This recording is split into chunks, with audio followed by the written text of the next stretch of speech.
everyone, welcome back to my channel. Hua here to share a story I wrote a few years ago called Fatal Lies. It introduces us to the Fuller sisters, Serena and Megan, who are total opposites of each other, and Megan becomes a victim. Enter in Detective Sloan, who is the main investigator who takes on the case to find that things are not what they seem with everyone. So I invite you to sit back and relax and enjoy this story with me. I don't want nobody stabbing me with love. Don't wanna waste no time getting my feelings hurt. I believe in those things we don't know much of. There's just so much to see that ain't about love. I'm ready to face my fears, I'm ready to taste the weird. I just wanna walk the hills above.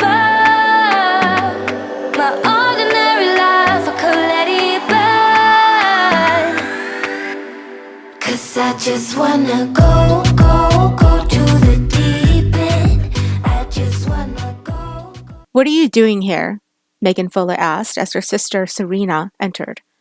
Megan stepped aside and closed the door, turning around to find her younger sister's disgusted look at her apartment. You live like this? Serena asked.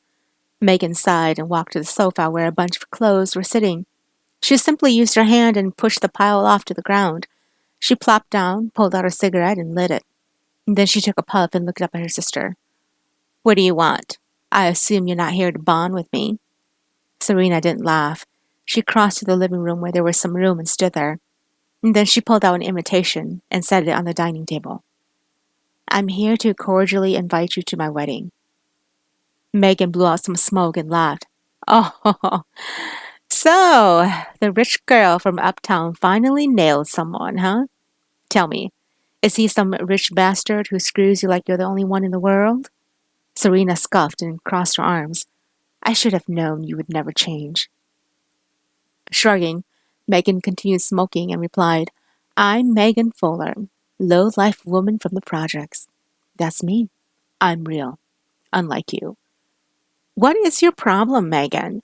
Just because I'm successful doesn't mean you can talk to me that way.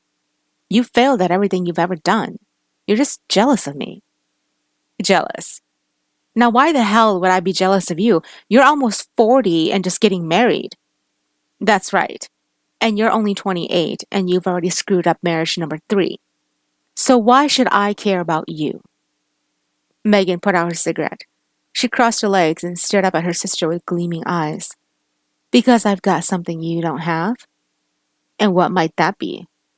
I've got what every man wants.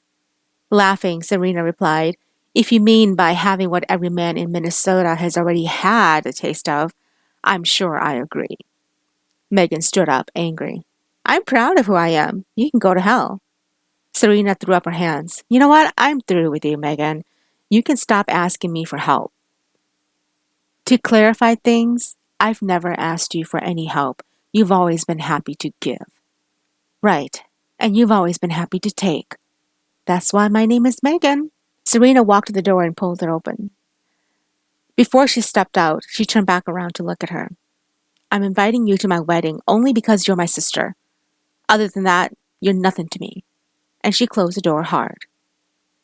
Megan let out her breath, walked to the invitation, and picked it up. She opened up the letter and read it, and then tossed it back to where Serena had laid it.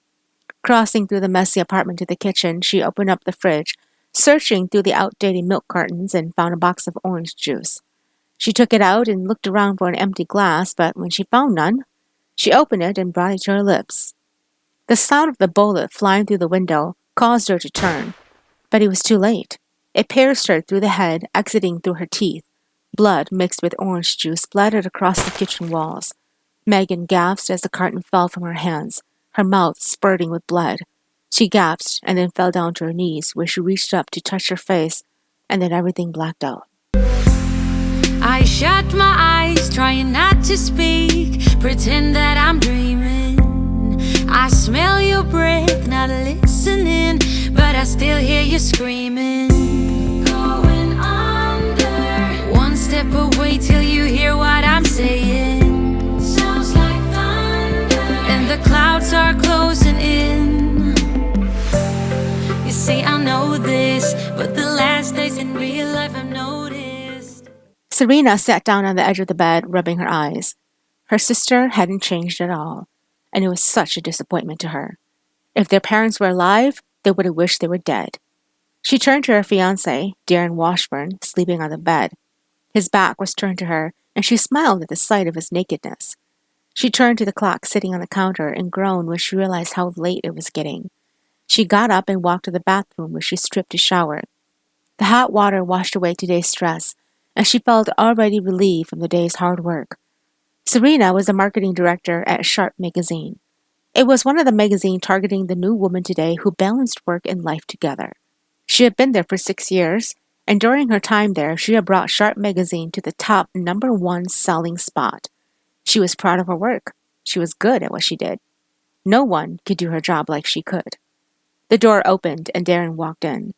Serena smiled at his sleepy face and pushed open the shower door.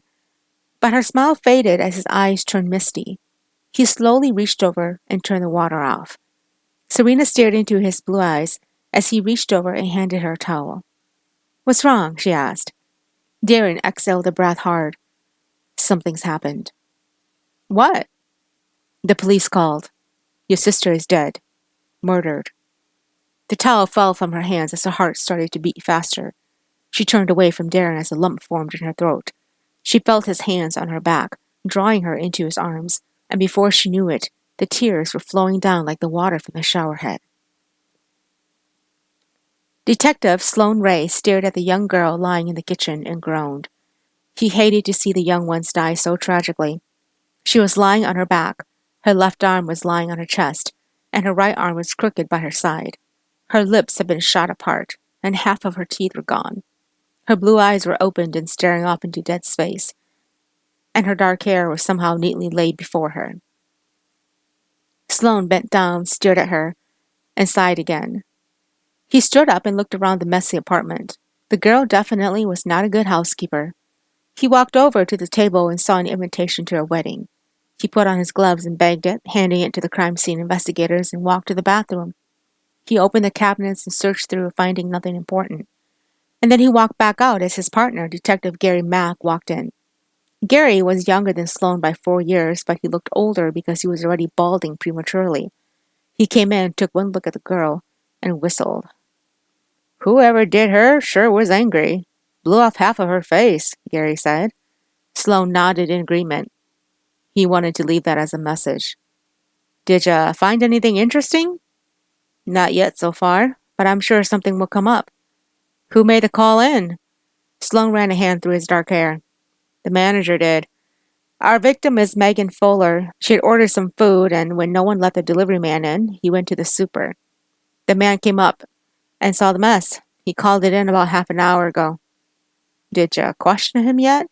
Nodding, Sloan replied. "He gave the usual. She was quiet, kept to herself, had a lot of male visitors. Other than that, she was a good tenant." "So no leads, huh?" Gary asked. Shaking his head, Sloan replied, "Nope." Serena sat nervously in the police station, waiting as Darren held onto her hand. She watched as officers brought in men and women to the jail to be held overnight.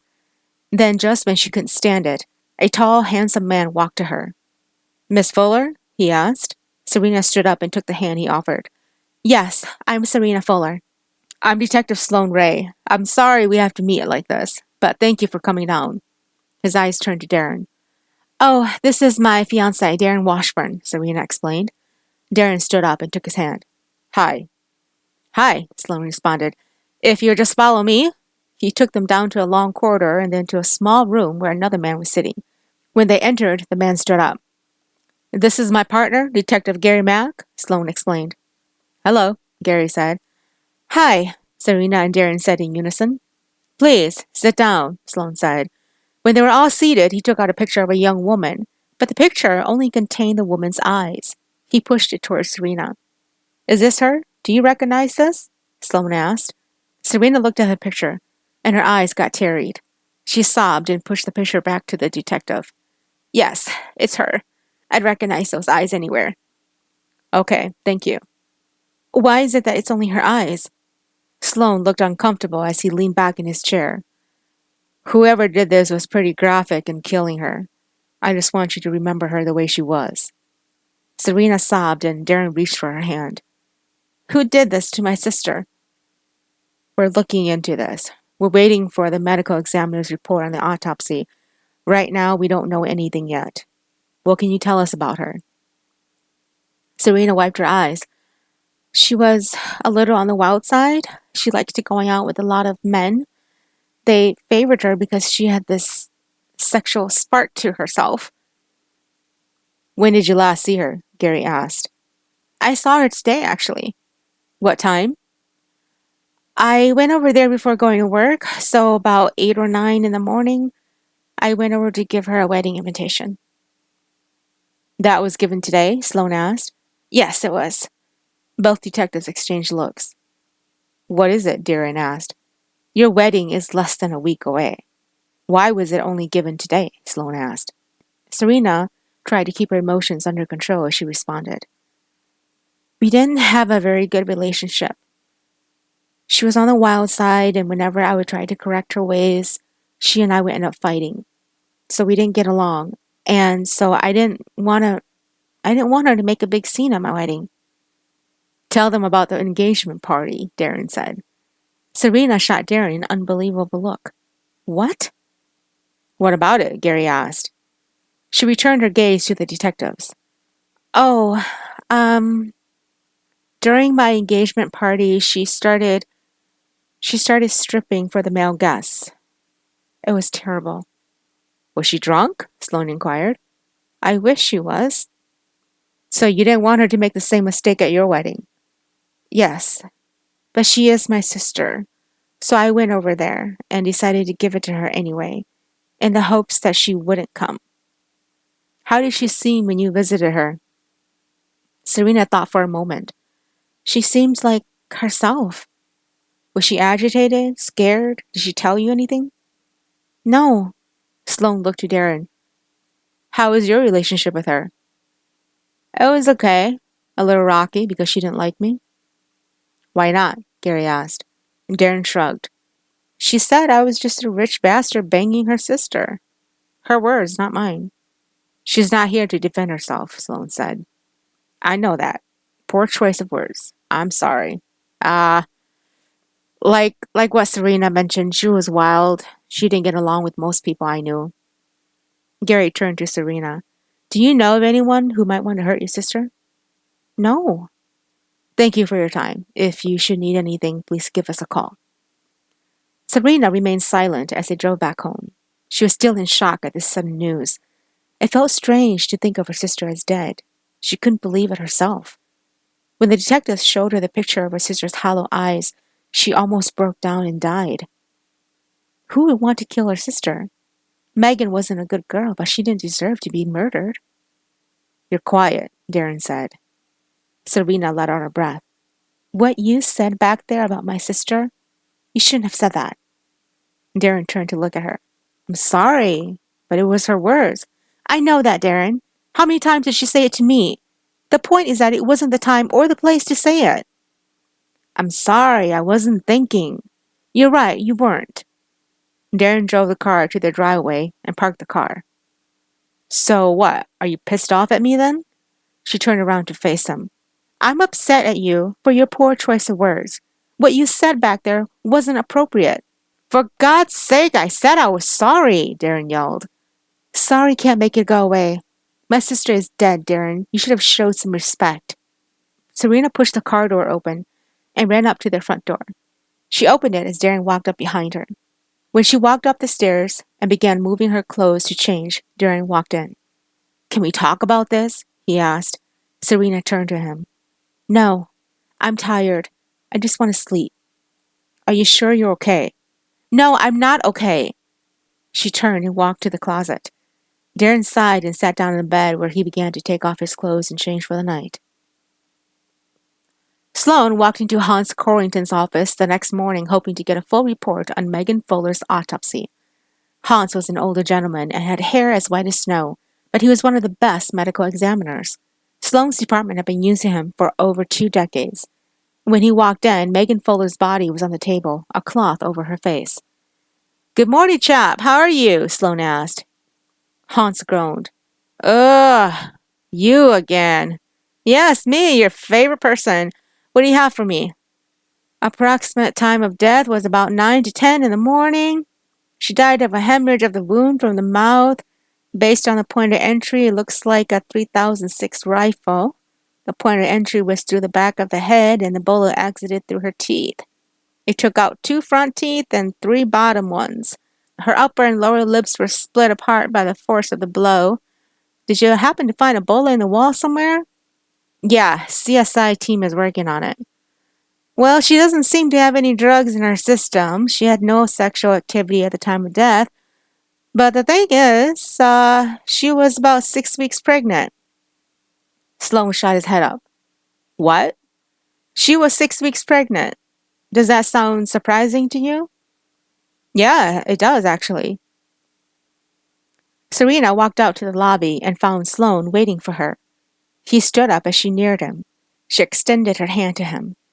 Detective, I'm surprised to see you here. How did you know where I worked? I'm a cop. I need to talk to you. I'm sorry if this is an inconvenience, but it's pretty urgent. Sure, come in. Serena turned to her receptionist. Gladys, no calls. She led Sloan into her office and gestured for him to sit down. So, what brings you here? Serena asked. Sloan let out a deep breath. I got the autopsy report back and I wanted to talk to you about some things. Okay. Did you know your sister was pregnant? Serena laughed. I'm sorry. I thought I heard you say my sister was pregnant. I did. Her smile faded. That can't be right. She was smoking a cigarette when I went to see her. If she was pregnant, why would she be smoking? Perhaps she didn't know. But the medical examiner said she was about 6 weeks along. Now, I'm not a doctor, but she should have had a missed period or experienced some morning sickness. Serena leaned back in her chair. You sure you don't have an MD license up your sleeve? Sloan smiled. I'm positive, Miss Fuller. Please, call me Serena. I'm surprised at this news. I had no idea she was pregnant, or even that she was sleeping with someone. Did she ever mention anything to you that might make you think she was with somebody? No, she didn't like being tied down. She liked her freedom. Is there anything else? Besides from the wound being from a rifle, that's about it. Serena rubbed the bridge of her nose.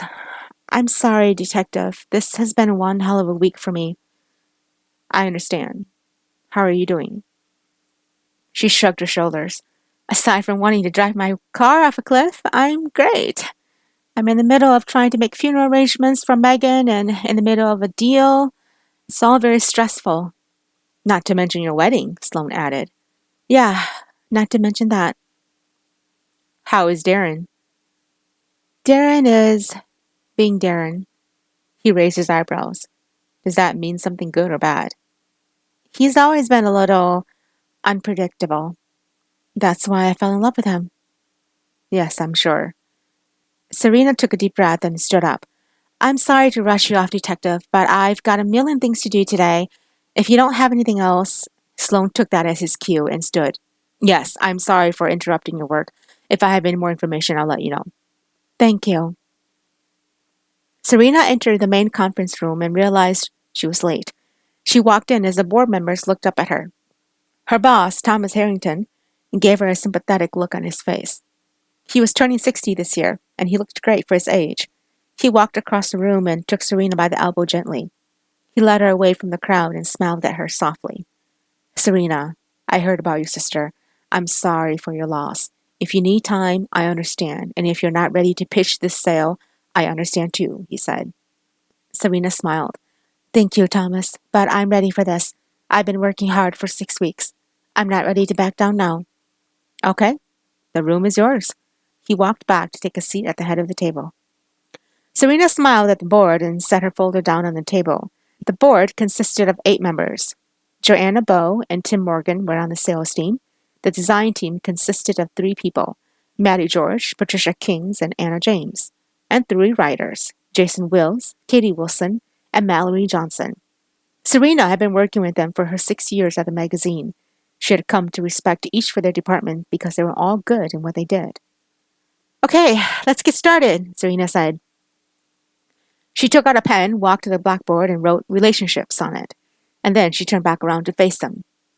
This pitch we're doing is based on the relationships between men and women. The challenger is Pose Magazine. As far as I know, they are going towards the same pitch. We will meet together in another 2 months to deliver our pitch to the president of Women's Magazine. He is looking to merge with one of us. And let me tell you now, that will be us, people. We are the best selling magazine in the world, and with this merger, it will not only bring in millions, but it will also bring in more readers. We need this. She paused and cleared her throat. We've been working on this for a while now. I'm ready to hear what you have to say. Serena sat down and turned her attention to the art designers. Maddie George cleared her throat. Well, we've been researching a lot about relationships, and we've come to discover that, women like to be cuddled, close to their man. We've been working on a design cover that I think will blow our readers away. She reached under the table and pulled out a cardboard. It was a drawing of a woman staring off into space and a man behind her. His head was bent down, his arms were around her, and his hands were caressing her skin. The woman looked comfortable and loved. Serena smiled. That looks really nice. It looks as if she knows she's loved. That's great. Good job, guys. I think this topic is what everyone wants to know about, but no one can really discover the secrets, Katie Wills said. I mean, since the beginning of time, women have been trying to figure out what they want, and men have practically been giving women what they want, but unsuccessfully. So I think this pitch of ours is going to be great. We have a lot of work behind us, but I think we can do this. Serena smiled. That's right, Katie. We can do this. I want you to write a sample of what we're going to pitch to the president at Women's Magazine. We will meet again in a few days, and until then, thanks for your hard work and keep it up. Sloan entered Megan Fuller's apartment, with Gary trailing behind. He removed his black jacket and hung it on the sofa as he walked into the bedroom. He walked to the closet and pushed aside the colorful clothes she hung. There were many different styles of shoes cluttered on the bottom, all heels. Sloan shook his head and thought about what she would have looked like with one of those on. He reached up and took a box on the shelf and brought it down. He walked to the bed, sat down, and opened the lid. Inside were pictures of her when she was a child, a few pictures of her sister Serena and her together, and then a picture of an older couple who Sloan assumed were their parents. On the bottom of the box were some unused condoms and a few necklaces. He closed the box up and put it back where he found it. And that was when he heard the front door open and his partner's faint talking. He got up and walked to the living room where he found Serena chatting with Gary. She looked up, surprised to see him. Hello, Miss Fuller, Sloan said. She didn't smile, rather she looked uncomfortable. Hello, Detective. I was just talking to your partner here. I came by to sort through her things. Sloan walked to her and shook his head. I'm afraid I can't allow you to do that yet. Why not? This is still a crime scene, Miss Fuller. My partner and I are here to investigate. We're looking for some clues to her death. You're welcome to stay with us if you want, but I'm afraid I can't let you take anything out of here. I understand, Detective. If you don't mind, I'd like to stay. Gary ran a hand through his hair. I'm getting hungry. Why don't you stay here and keep Sloan company, eh, Miss Fuller? I'm going to go and get us some sandwiches. You don't have any preferences, do you? Serena shook her head. No, I don't, but then again, I'm not really hungry. Laughing, Gary replied, Oh, where I'm going, you're going to be starving before you know it. I'll be back. He walked to the door and left. Serena turned to find Sloan already making his way back into her sister's room. She followed him in there and found him poking around in her dresses, searching. What exactly are you looking for? He didn't stop what he was doing as he answered her. I'm looking for some type of clue that might lead me to her killer. So far, I've found nothing. And then he stopped what he was doing and turned to her. How are you holding up? Shrugging, Serena said, As of right now, I'm okay. The funeral arrangements are done. She'll be buried this coming weekend at the church on 6th Avenue. If you're not doing anything, you're more than welcome to attend. The funeral will be kept short. I think she would want to be buried right away. Sure, I understand. He walked to the drawers and pulled them out. Did your sister have any friends?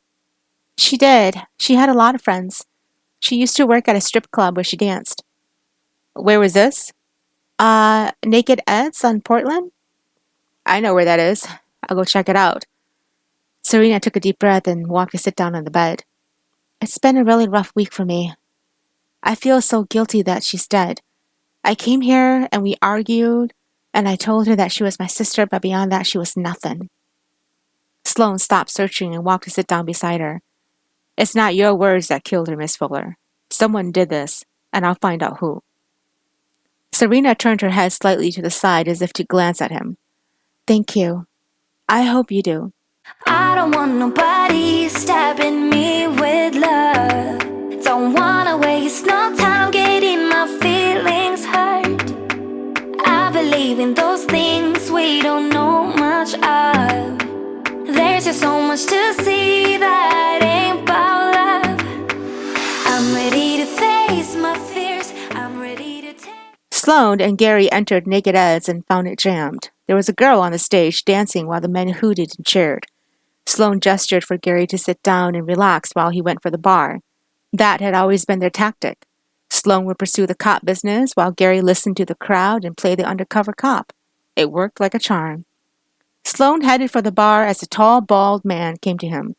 But when he reached into his pocket and pulled out his badge, the man's smile faded as he pointed to the left side where a door was closed. Sloan nodded his head in appreciation as he headed toward the door. He turned once again to give Gary the eyes to watch the bartender before he opened it and walked in. It led to a hallway where a door was marked Ed. He knocked twice and heard a gruff voice to enter. He pushed open the door and found an older man with a head of brown hair and a thick mustache sitting behind a desk. "Who the hell let you back here?" he said. Sloan showed his badge and kicked the door closed. "Are you Ed?" The man laughed and leaned back in his chair. "Cops. I hate you guys. You're bad at my business, man. What do you want?" Sloan walked to the chair and sat down. "I'm Detective Sloan Ray. I'm investigating a murder case on a girl that used to work here." Sloan removed a picture of Megan and showed it to him. Ed's eyes turned bright with confusion as he handed the picture back to him. "She croaked?" "She didn't croak. She was murdered. What can you tell me about her?" Ed lit a cigarette. He offered one to Sloan, who refused. "What? I thought all cops smoked." "Well, I'm not all cops. Now tell me about Megan."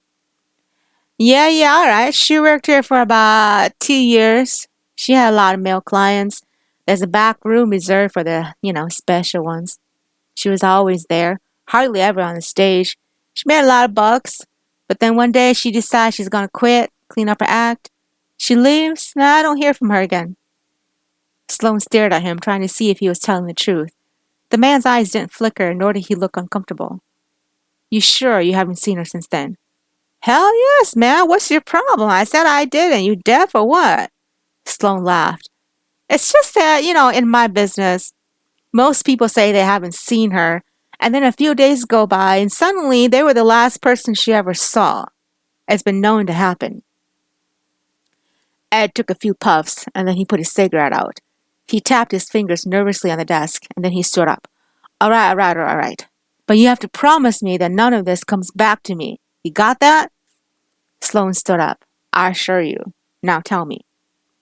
Ed ran a hand through his hair.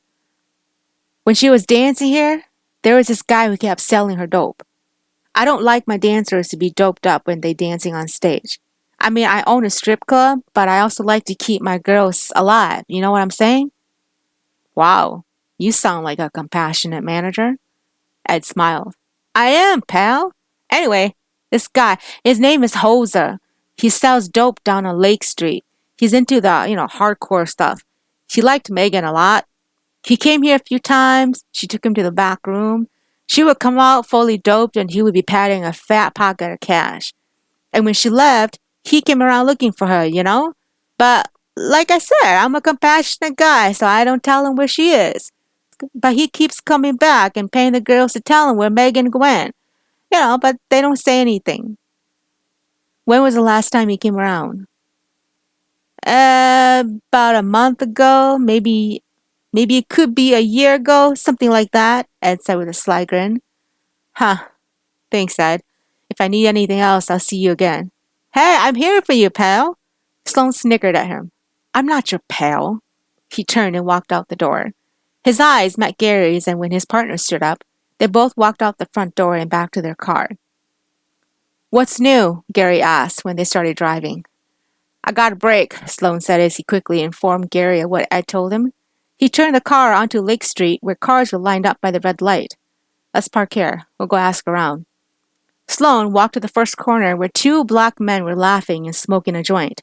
Their laughing stopped when Sloan neared them, and they turned to toss their joint away when Sloan grasped the younger one's wrist. Hello, fellas. What's new? Sloan asked. Gary looked at the older one. Quince, is that you? I thought I just busted your ass 4 months ago for possession. Are you ready to go back to the slammer? The one named Quince turned to look at Gary. Shit, man, I ain't got nothing to do with this. I was here just minding my own business. Gary laughed. You're lying through your gold grill, Quince. Sloan took the joint from the younger one's hand. What's your name, pal? He answered in a hushed voice. Tack. Tack? Is that your real name or is that your street name? Sloan asked. It's my real name, dude. I didn't do nothing wrong. Sloan laughed as he held the joint for him to see. You are smoking a joint in a very public place. Tack. That's against the law. I ought to take you in right now and nail your ass for 6 months to a year. Tack's eyes grew wide as he shook his head. Look, please, sir, you can't do that. I got a baby girl at home, and her mama ain't coming back. She needs to be with me. Who the hell gonna take care of her if I'm gone? Well, you should have thought of that first, Sloan said. However, since I'm in a good mood, I'll let you both go. On one condition, Gary said. Anything, dog, Quinn said. You guys tell me where I can find Hoser, and I'll consider this a conversation between you and me. Quince looked at Tack and then back at Gary. Hoser ain't been around for a few days, man, but he lives over there by Park Avenue. You can go find him there. His house is the one with the blue door and the bitchin' dog. Sloan smiled and got rid of the joint. Make sure the next time I see you it's not the same situation. Tack. Thank you for tuning in. Chapter 2 will be released soon. I don't want nobody stabbing me with love. Don't wanna waste no time getting my feelings hurt. I believe in those things we don't know much of. There's just so much to see that ain't about love. I'm ready to face my fears. I'm ready to taste the weird. I just wanna walk the hills above. My ordinary life, I could let it burn. 'Cause I just wanna go.